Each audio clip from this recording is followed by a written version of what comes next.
அஸ்ஸலாமு அலைக்கும். உணவு தட்டு வியூவர்ஸ்லாம் நல்லா இருக்கீங்களா? நாகூருடைய பாரம்பரியமான பராசப்பம் டேஸ்டியாக ஹெல்த்தியாக பொசு பொசுன்னு எப்படி செய்யலான்னு பார்த்துடலாமா? இதுக்கு முன்னாடி என்னோடய சேனல் இப்போ தான் உங்களை ஃபஸ்ட்டு ரீச் பண்ணியிருந்தா மறக்காமல் சப்ஸ்கிரைப் பண்ணுங்கள்.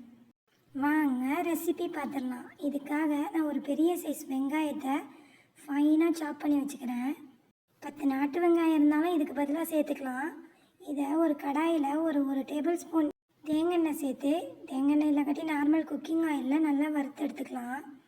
இப்போ ஒரு மிக்ஸி ஜாரில் 10 சில்லு தேங்காய், கொஞ்சமாக பொட்டுக்கடலை, கொஞ்சமாக சோம்பு சேர்த்து கொரப்பாக அரைச்சி எடுத்துக்கலாம். இது ரொம்ப பேஸ்ட்டாக அரைச்சிடக்கூடாது, இந்த மாதிரி கொரப்பாக தான் இருக்கணும்.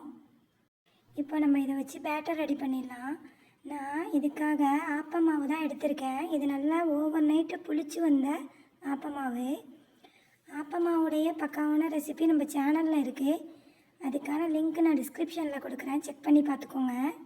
ஆப்பமாவு இல்லைன்னா நீங்கள் தோசை மாவுலேயும் ட்ரை பண்ணலாம், ஆனால் ஆப்பமாவு தான் இதுக்கு நல்லா ஆப்டாக இருக்கும். இப்போது நம்ம அரைச்சி வச்சுருந்த தேங்காய், ஒரு முட்டை, ஒரு 2 டேபிள் ஸ்பூன் அரிசி மாவு, 2 டேபிள் ஸ்பூன் ரவை சேர்த்துக்கலாம். இது கூட தேவையான அளவு உப்பு, கொஞ்சமாக ஆப்ப சோடா சேர்த்து ஃபைனாக சாட் பண்ண மல்லித்தலை, ஒரு பச்சை மிளகா, ஒரு பாதி குடமிளகா உள்ளே வெட்டி சேர்த்துக்கிறேன். நம்ம பொரிச்சு வச்சுருந்த வெங்காயத்தையும் சேர்த்து நல்லா கிளறி விட்டுக்கலாம். வெங்காயத்துடைய சூடு ஆறுனதுக்கப்புறம் உள்ளே சேர்த்துக்கோங்க. தண்ணிலாம் எதுவுமே ஊற்றிடக்கூடாது. இந்த பேட்டர் நல்லா திக்காக தான் இருக்கணும். இப்போ தான் ஒரு ட்விஸ்ட்டு. என்கிட்ட மதியம் சமைச்ச லெஃப்ட் ஓவர் சிக்கன் ஒரு பீஸ் இருந்துச்சு. நான் அதையும் ஃபைனாக பிச்சு போட்டு உள்ளே சேர்த்துக்கிறேன். நீங்கள் கறி சாப்பிடாதவங்களாக இருந்தால் இந்த ஸ்டெப்பை ஸ்கிப் பண்ணிடுங்க. கறி சேர்த்து பண்ண போகும்போது இது ரொம்ப டேஸ்ட்டாக இருக்கும். சிக்கன் மட்டன்னு எது வேணாலும் ஆட் பண்ணிக்கலாம். மாவு இந்த அளவுக்கு திக்காக இருக்கணும். இதை ஒரு மணி நேரத்துக்கு நம்ம ஊற விட்டுக்கலாம். இப்போ ஒரு தவாவை அடுப்பில் வச்சு தவா நல்லா ஹீட் ஆகுனதுக்கப்புறம் ஆயிலில் க்ரீஸ் பண்ணிக்கோங்க. ஒவ்வொரு முறையும் தவாவை க்ரீஸ் பண்ணிட்டு தான் நம்ம மாவு உள்ளே சேர்க்கணும். மாவை ஊற்றி தோசைக்கு பரத்துற மாதிரி பரத்தாமல் லேசாக தலாவி விட்டு வீடியோவில் காட்டுற மாதிரி மேலே கொஞ்சம் பேட்டர் ஊற்றிக்கலாம். பராசப்பம் கொஞ்சம் மொத்தமாக தான் இருக்கணும், ரொம்ப மெல்லிஸாக இருக்கக்கூடாது. சுற்றி கொஞ்சமாக ஆயில் அப்ளை பண்ணி ஒரு 1 மினிட்ஸ்க்கு லிட்டு போட்டு கவர் பண்ணி வச்சுக்கோங்க. ஒரு பக்கம் நல்லா வெந்ததுக்கு அப்புறம் தான் நம்ம திருப்பி போடணும். அடுப்பு சிம்மிலே இருக்கட்டும்.